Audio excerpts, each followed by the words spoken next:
मैं कम इन গাইস আগেই বলেছিলাম শুধু শাকিব খানই এই সিনেমার হিরো নয়, এই সিনেমার আরো একটা হিরো রয়েছে, তিনি হলেন যিশু সেনগুপ্ত। অর্থাৎ দুজনের কেমিস্ট্রি হবে দুর্দান্ত দুর্দান্ত। আমি আপনাদের আগেই বলেছিলাম এখন কিন্তু বাংলা চলচ্চিত্র সেই আগের দিনের মতো নেই যে ভিলেনকে এক ঘুষি দিবে এবং ভিলেন নাক বসতে পড়ে থাকবে, দ্বিতীয়বার উঠে আসার জন্য তার গায়ে আর কোনো জোর থাকবে না।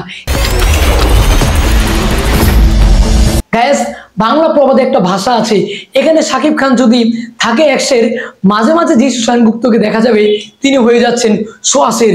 দেখতেই পাচ্ছেন আরো একটি টিজার চলে এসেছে যিশু সেনগুপ্তর জন্মদিন উপলক্ষে। এখন এই টিজারে এমন একটা দুর্দান্ত সিন দেখা গেছে, উনি শুধু একাই একটা মেশিন গান নিয়ে পুরো থানাকে একদম মানে মানে কি বলবো একদম ছাড়াফাড়া করে দিয়েছেন। এর আগে টিজারে দেখেছিলাম, কিন্তু এবার ফাইনালি কিন্তু যিশু সেনগুপ্তকে দেখা গেল এবং একই সাথে তার ভয়েসটাও শোনা গেল।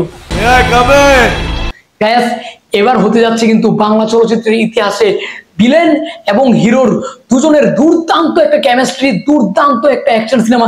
ভিলেন যদি মরাইটটা থাকে, ভিলেন যদি একটা, আমি খাস বাংলাতেই বলছি, ভিলেন যদি একেবারে সেদা বেদা থাকে তাহলে কি সেই সিনেমা দেখে মজা পাওয়া যায়? নায়ক যদি থাকে একশের, ভিলেনের থাকতে হবে সোয়াশের, কিংবা ভিলেন যদি থাকে একশের, নায়কের থাকতে হবে সোয়াশের। এমনটাই কিন্তু দেখা যাবে বরবাদ সিনেমায়। গাইস আপনাদের এই বরবাদ সিনেমা নিয়ে কতটা আশাবাদী এবং যিশু সেনগুপ্তের এই মে কাম ইন এটা তারা আপনাদের কেমন লাগছে অবশ্যই কমেন্ট বক্সে কমেন্ট করে জানিয়ে দেবেন। যারা নতুন আছেন অবশ্যই চ্যানেলটাকে সাবস্ক্রাইব করে লাইক করে সাথেই থাকবেন। আল্লাহ হাফেজ।